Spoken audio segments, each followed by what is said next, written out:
کہ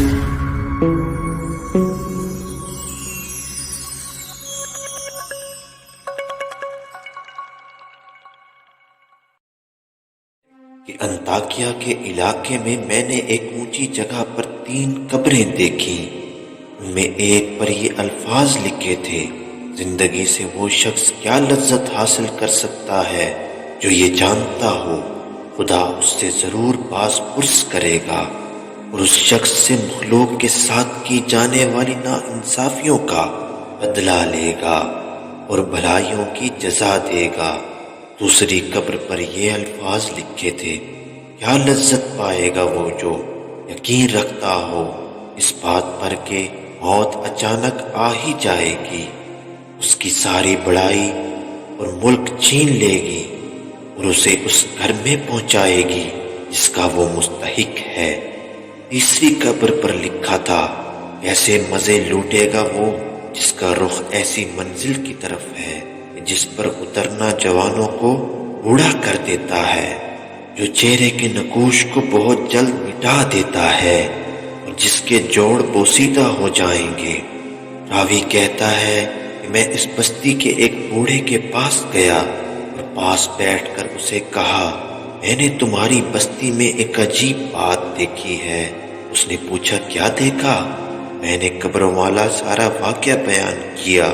اس بوڑھے شخص نے کہا: ان کی زندگی کا قصہ اس سے بھی زیادہ عجیب ہے جو تم نے ان کی قبروں پر دیکھا۔ میں نے کہا: سناؤ تو۔ اس نے کہا: یہ 3 بھائی تھے، ان میں سے ایک بڑا عہدے دار تھا جو بادشاہ کے ساتھ رہتا تھا اور شہروں اور لشکروں کے انتظام پر مامور تھا۔ دوسرا ایک مالدار تاجر تھا، وہ بھی بادشاہ کے خاص لوگوں میں سے تھا۔ تیسرا بھائی غریب مگر اللہ کا عبادت گزار برگزیدہ بندہ تھا۔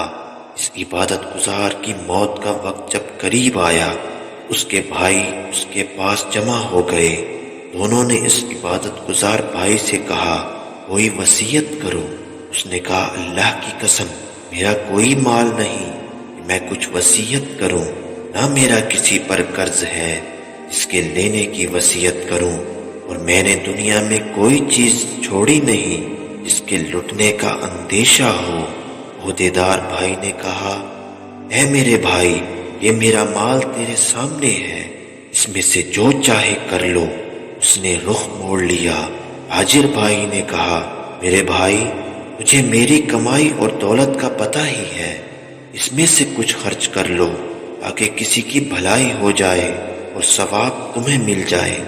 وہ عابد بھائی دونوں کی طرف متوجہ ہوا اور کہا: مجھے تمہارے مال کی ضرورت نہیں ہے، لیکن میرا ایک کام کر دینا۔ انہوں نے کہا: وہ کیا؟ اس نے کہا: جب میں مر جاؤں مجھے غسل دے کر کفن پہنا کر ایک اونچی جگہ دفنا دینا اور میری قبر پر لکھ دینا: زندگی سے وہ شخص کیا مزہ لے سکتا ہے جو یہ جانتا ہو خدا اس سے باز پرس کرے گا اور اس سے بندوں کے ساتھ ناانصافی کا بدلہ لے گا اور نیکیوں کی جزا دے گا۔ جب یہ کام کر لو روزانہ میری قبر پر آیا کرنا، شاید تمہیں نصیحت نصیب ہو۔ انہوں نے اس کی موت کے بعد ایسا ہی کیا اور اس کا عہدیدار بھائی روزانہ وہاں آتا اور ان الفاظ کو پڑھ کر روتا۔ تیسرے دن جب وہ آیا، اس کو ایک خوفناک آواز آئی، اس کا دل پھٹنے لگا اور گھبراہٹ اور خوف سے جلدی گھر چلا گیا۔ جب رات ہوئی اس نے اپنے بھائی کو خواب میں دیکھا اور اس خوفناک آواز کے بارے میں سوال کیا۔ اس نے کہا: وہ ہتھوڑے کی آواز تھی، مجھے کہا گیا انہیں ایک مظلوم کو دیکھا تھا مگر اس کی مدد نہ کی تھی۔ چنانچہ جب وہ شخص صبح اٹھا تو کافی غمگین تھا۔